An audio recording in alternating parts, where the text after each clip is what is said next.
Alors pour moi, il n'y a pas de conte, il n'y a pas de légende. C'est-à-dire ce qu'on appelle conte et légende, finalement, c'est l'extrémité de la réalité. C'est-à-dire qu'il y a trois mondes, il y a le monde du corps, le monde des esprits et le monde des âmes.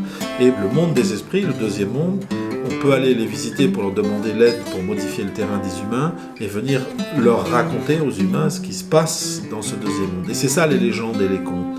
C'est de raconter ce que les esprits nous ont dit. Mais est-ce que c'est vrai? Est-ce que c'est faux? Et c'est ça qui est intéressant. C'est que n'est vrai que ce qu'on voit, mais n'est pas forcément faux ce qu'on voit pas. Et c'est pas forcément vrai non plus. C'est une vision celtique, c'est ma vision d'ailleurs, hein, parce que je vis avec ça en permanence. Et on dit toujours que finalement, un conte ou une légende, c'est une histoire qui a réussi. Mais c'est une histoire quand même. Et pour moi, c'est la vérité. Je suis content d'avoir été le témoin de ça, parce que toutes ces histoires-là, tout ce monde dont je parle a totalement disparu. On a réussi à garder quelques petites choses, mais avec le remembrement, les dolmens, les menhirs, les fontaines, tout ça a été démoli, tout a été détruit. Les gens qui parlaient de ça ont disparu, il reste encore ma mère, mais la plupart ont disparu. Et moi, je suis allé faire des études scientifiques, justement, pour sortir de ce monde du légendaire et du conte, par nécessité aussi, parce qu'il faut, on me disait toujours, Pascal, quand tu seras grand, il faudra quand même que tu t'adaptes au monde, hein, parce que quand tu iras en ville, si tu parles de l'Ankou, on va un peu se moquer. Donc voilà, et puis on se rend compte aujourd'hui que c'est l'inverse, en fait, parce que quand je vais en ville, les gens me demandent, Pascal, raconte.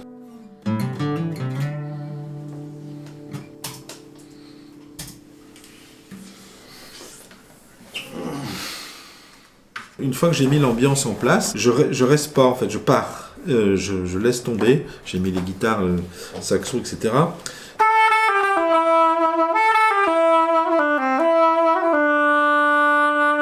Je laisse mûrir, je laisse reposer, et je me mets ici souvent, parce qu'il y a le jardin, il y a le feu, il y a le bon esprit, toujours sur ce carnet-là, parce que là-dedans, il y a tout un tas de notes, et puis quand j'ai besoin finalement d'un texte, je pioche dedans, dans les idées, etc. Puis j'ai toujours mon dico de breton, parce que c'est toujours plus facile pour moi en breton. Ça vient un peu tout seul. Par contre, les textes en français, voilà, il faut que je réfléchisse un peu plus. Et donc là, j'ai écrit un texte, alors je ne sais pas qu'est-ce qui va ressortir de ça. Peut-être ça sera parlé, peut-être ça sera chanté.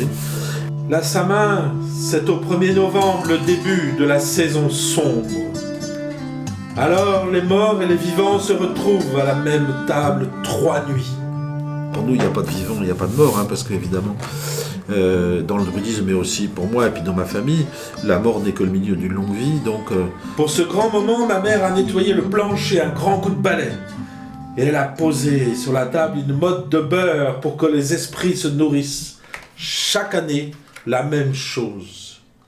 Et alors, ce qui était étrange, c'est qu'au bout de 3 jours, la motte de beurre avait disparu. Mais je pense que, comme elle laissait toujours une gamelle de soupe sur le feu, et que je pense que c'est les passants, sans doute, qui passaient tous les jours, qui allaient de maison en maison, qui devaient emporter la motte de beurre. Mais moi, enfant, je voyais cette motte de beurre disparaître. Évidemment, j'étais très certain que c'était les esprits qui s'étaient nourris. Day de secours Janine, day de secours Janine, avec Barador en oncle, l'Ardain me peut dobir, et pas de nos agandés. Alors on a texte en français, on a le texte en breton, ça va dans le même sens, mais ça ne dit pas tout à fait la même chose. Le texte en français, ça raconte un peu l'histoire de la Samin, c'est au 1er novembre, 3 nuits, voilà. Tandis qu'en breton, c'est « Day de secours Janine avec Balador et Nonkel ».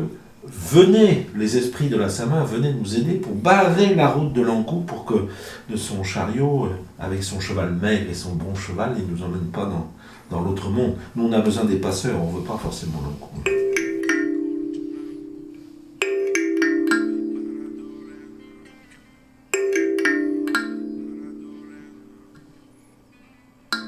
Cet album-là, Les Passeurs de l'Autre Monde, c'est un lien avec mon enfance, en fait. C'est-à-dire que quand j'avais 14-15 ans, je faisais de la guitare, et puis ma guitare servait pour des histoires et des légendes, des contes que ma mère racontait. Alors je faisais tourner ma guitare comme ça, puis les gens chantaient.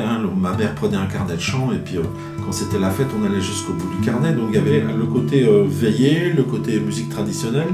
Et c'est étonnant une histoire ici en Bretagne, parce que le merveilleux et la réalité sont toujours en lien. Et je m'étais dit que l'album que je ferais, celui-là, ça serait d'exprimer ce lien-là. De secours avec Parador and Hunker, avec Parador and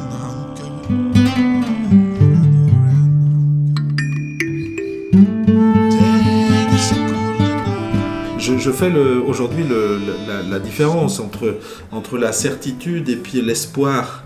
Et la science ne constate que ce qu'elle voit. Il faut qu'elle avance, on le voit très bien en ce moment. Et donc moi, j'essaye de faire une espèce de synthèse finalement entre ces contes, ces légendes, la vie qu'on a vécue, et puis ce côté un peu scientifique qui m'a ramené comme les pieds sur terre. Et il fallait, parce que sinon peut-être que je me serais noyé finalement. Mais aujourd'hui, je suis extrêmement heureux avec tous ces souvenirs et ces légendes et ces contes qui, encore une fois, pour moi, ne sont que l'extrémité de la réalité. Ce sont les passeurs.